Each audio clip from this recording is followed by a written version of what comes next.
কেটেছে রঙিন মখমল দিন, নতুন সফর আজ, শুনছি আবার নোনা দরিয়ার ডাক।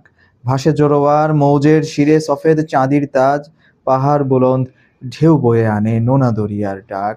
নতুন পানিতে সফর এবার, হে মাঝি জিন্দাবাদ। প্রিয় পাঠক, পড়ছিলাম মুসলিম রেনেসার কবি ফররুখ আহমেদের খ্যাত কবিতা জিন্দাবাদ থেকে। ফররুখ আহমেদ বাঙালি জাতীয়তাবাদের সাথে ওতপ্রোতভাবে জড়িত এক নাম, যিনি তার জীবনের শুরু থেকে শেষ পর্যন্ত বাঙালি এবং মুসলিম জাতীয়তাবাদকে তার লেখনীর মাধ্যমে সমাজে প্রতিষ্ঠিত করে গেছেন এবং রচনা করে গেছেন তার অনবদ্য কাব্যিক ধারা। মাইকেল মধুসূদনের পর অনন্য কাব্যিক ধারা যদি কোনো শৈলী কেউ রচনা করে থাকেন, তার মধ্যে ফররুখই অন্যতম।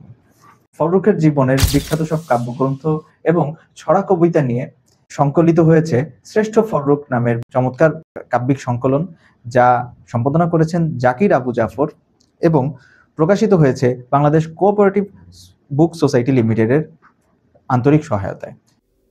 শ্রেষ্ঠ ফররুখ কাব্য সংকলনটিতে আপনি আসলে কি পাবেন? প্রথমত, এখানে সাত সাগরের মাঝি, সিরাজাম মুনিরার মতো বিখ্যাত সব কাব্যগ্রন্থকে সংকলিত করা হয়েছে।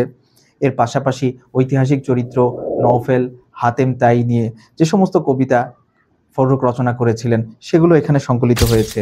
তো প্রিয় পাঠক, অর্ডার করে ফেলুন শ্রেষ্ঠ ফররুখ বইটি। ধন্যবাদ।